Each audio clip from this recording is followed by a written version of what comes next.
Bonjour, je suis ravie de vous retrouver pour une nouvelle vidéo sur un sujet que j'ai jamais évoqué encore et finalement on en parle peu.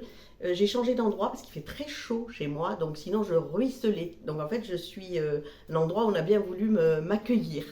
Euh, Avez-vous entendu cette phrase? Je ferais bien ça mais je suis pas encore prêt. Alors je ne suis pas encore prêt, pourquoi?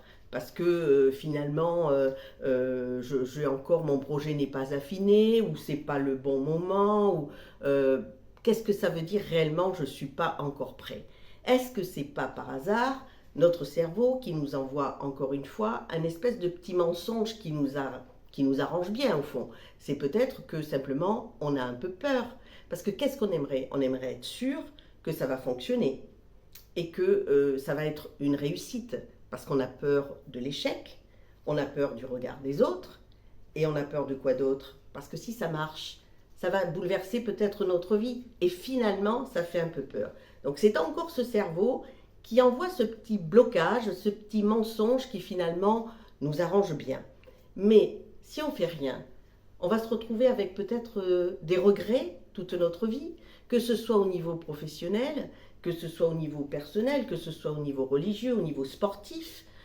Si on a une idée, c'est que finalement, on est déjà prêt. On est déjà en train d'y travailler, sauf qu'il y a cette peur qui nous paralyse un peu et qui fait qu'on n'arrive pas à avancer. Donc du coup, il faut, pour travailler sur cette idée, il faut essayer de se donner un espèce de timing, un petit tableau, et d'avancer pas après pas, des petits pas. Parce que de toute façon, on va avancer avec la peur au ventre. Mais c'est obligé. On ne peut pas avoir cette sécurité, cette réussite, on l'aura pendant et après, mais pas avant.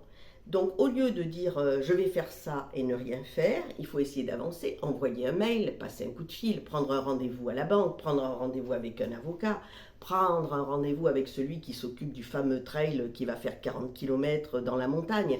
Mais il faut essayer de bouger parce que du coup, vous allez avancer petit à petit, par petits pas. Vous allez peut-être trébucher, vous allez peut-être tomber, mais vous allez vous relever comme un petit enfant qui apprend à marcher. Exactement pareil. Par contre, vous pouvez aussi vous faire un peu accompagner par quelqu'un de confiance à qui vous pouvez confier votre projet, par un groupe aussi qui fait la même chose, ou par un coach. Mais de toute façon, il faut absolument commencer pour essayer. Donc n'écoutez pas cette petite voix qui vous bloque, changez votre angle de vue, comme je dis toujours, et essayez de dépasser, de comprendre pourquoi vous n'avancez pas. Vous ne pouvez pas avoir la solution avant d'avoir commencé. Voilà, si cette vidéo vous a intéressé, parlez, n'oubliez pas de liker et partager. Si vous avez un projet et que vous n'êtes pas sûr de vous, eh bien n'hésitez pas à me contacter. Vous rappelez que le cabinet est ouvert absolument tout l'été. J'espère que cette vidéo aura pu vous faire un petit tilt dans le cerveau. Voilà, bonne journée, au revoir.